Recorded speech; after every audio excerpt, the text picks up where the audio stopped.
حضرت عمر بن عبدالعزیز رحمۃ اللہ علیہ کے والد مصر میں ہوتے تھے، اور جناب عمر بن عبدالعزیز حضرت صالح بن کسان رحمۃ اللہ علیہ ایک محدث تھے، ان کے پاس مدینہ طیبہ میں تعلیم حاصل کرتے تھے۔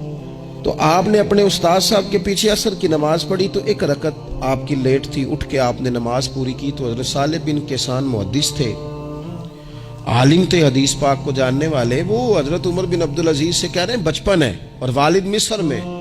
انہوں نے پوچھا بیٹا کہاں تھے؟ نماز میں ایک رکعت میں میں نے دیکھا کہ آپ نے دیر سے نماز پڑھی ہے۔ تو عرض کرنے لگے میں حضور کنگھی کر رہا تھا۔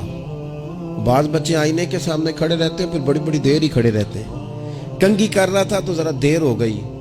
حضرت صالح بن کسان رحمۃ اللہ علیہ نے ان کے والد کو مصر میں خط لکھا، فرمانے لگے جوانی بھی ہے، موقع بھی ہے، فرصت بھی ہے، اور ابھی بھی آپ کا بیٹا جماعت سے نماز نہیں پڑھتا۔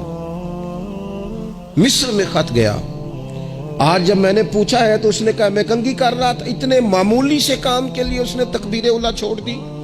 اب وہاں مصر میں بیٹھے والد نے یہ نہیں کہا کہ مولوی صاحب آہستہ آہستہ ٹھیک ہو جائے گا، آپ کو کیا ہو گیا ہے، کوئی بات ہے کرنے والی؟ انہوں نے وہاں سے گھوڑے پہ بندہ دوڑایا، بندہ مدینہ طیبہ آیا۔ اس نے کہا جاتے ہی عمر بن عبدالعزیز کو لے جانا حجام کے پاس اور اس کے سارے بال اتروا دینا، اور اسے کہنا پتر جن بالوں کی وجہ سے نماز رہ جائے ان بالوں کو سر پہ نہیں رہنا چاہیے۔ تیری جماعت کی رکعت رہ گئی پتر، اتنا بڑا کام، اللہ کے حضور حاضری کا موقع تھا۔ پھر اس کا ریزلٹ کیا نکلا؟ حضرت عمر بن عبدالعزیز بادشاہ بنے۔ 39 سال عمر میں انہوں نے پوری امت کو خیر سے بھر دیا۔ حشام بن عبد الملک کے بھی 11 بیٹے تھے، جناب عمر بن عبدالعزیز کے بھی 11 بیٹے تھے۔ حشام جب دنیا سے گیا تو ہر بیٹے کو 10 لاکھ دینار آئے، اور جناب عمر بن عبدالعزیز جب دنیا سے گئے تو 11 بیٹے تھے اور 6 دینار تھے۔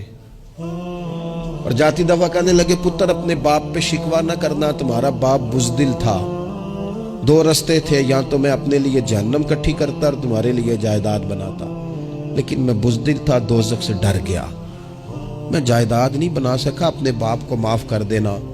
تو بچے کہنے لگے ابا جی ہم جس گلی سے گزرتے ہیں لوگ اٹھ کے کھڑے ہو جاتے ہیں کہ نیک باپ کی اولاد جا رہی ہے، اچھے باپ کے بچے جا رہے ہیں، ہمیں کوئی ضرورت نہیں جائیدادوں کی۔